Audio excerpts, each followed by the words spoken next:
Okay, what is up guys? Dima from Martial Club, and today I want to talk about martial arts. I know, what else is new, right? I'm gonna wax a little philosophical, so just fair warning, but I wanted to talk about martial arts and how it is a living, breathing thing. What I mean by that is from age to age, martial arts doesn't stay the same. It doesn't even stay in the same place. Okay, so for one reason or another, a martial art will be uprooted from its place of origin and transplanted to a completely new location. Once it's in its new place, it sets roots and it starts to be nourished by a new environment. It takes on the attributes of the local area, of the local people, and before you know it, it's a different thing.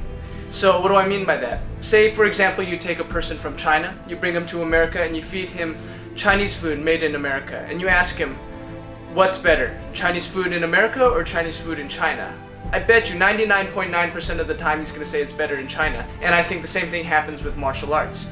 Kung Fu that has been living in America for a couple generations, you put it side by side with Kung Fu in China and you're not going to see the same thing, I guarantee it. The environment's different, the culture is different, work ethic's different, even the physiology of the people who practice are different. So because we have different people practicing with different values and different cultures, the martial arts will change. One thing that Martial Club has learned and embraced is the fact that change is inevitable.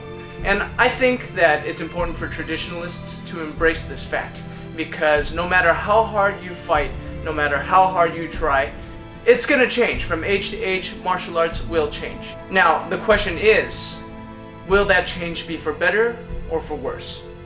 Recently, Andy and I have had a lot of exposure with martial arts from China. For those of you who don't know, it was in early October that Andy and I made a trip to China, to Shandong. Shandong is actually the birthplace of many of our favorite martial arts. Praying Mantis was from Shandong. And it was very interesting for us, being proponents of Chinese martial arts in America, to go back to China and to do martial arts and see how it's similar and how it's different. And we actually didn't go there for martial arts, we went there to teach tricking. But still, the fact that we are known for our martial arts, we went back there and it came up, and we got to see a lot of similarities and a lot of differences. We met martial artists from China, and right away you can see that there's a difference in mentality and a difference in approach, and that ultimately means a difference in the martial arts itself. It didn't even stop there. So when we came back to America, it turns out there was an international tournament happening the week after we came back. And afterwards, the masters who came to judge the tournament were making a tour of all the local schools in Southern California. And my Kung Fu school, Shaolin Temple Kung Fu School in Lomita, California, under my Sifu Manuel Marquez, we were the last stop for these masters, so they decided to come over. So one day I get a text from my Sifu and he says, alright Daniel, I need you and I need Andy and I need all hands on deck, and we got to put on a demonstration for these masters. Now this is a friendly gathering, but don't look bad on your own turf, because there might be a signboard to pay, right?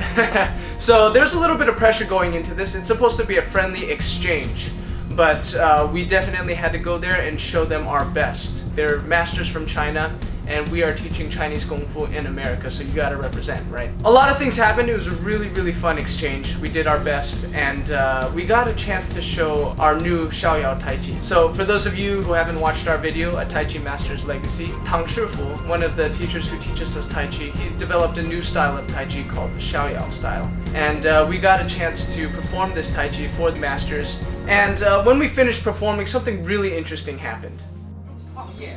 说大众创业，万众创新，所以我觉得这几个小伙真，尤其是中间的小子，哦，那过来，是吧？那 Daniel Ma. Daniel Ma. 这小子，练得跟面条一样。He likes your style. He very love your style. What? 真是给我一 Oh my 个 God. 新进的感觉，太多了。 Oh my god! Oh my god! Oh my god! Oh my god! 我以为他是舞蹈演员呢。 Very soft and very go inside. And Hey Dima, how's your ego? It got too big too fast.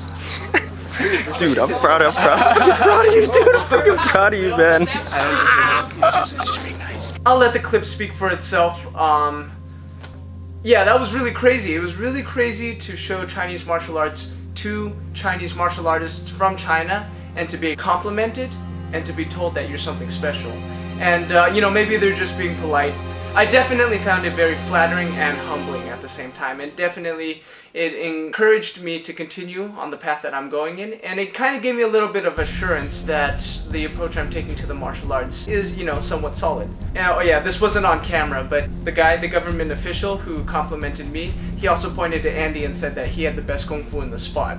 Not to toot our own horn, but that's pretty awesome, huh?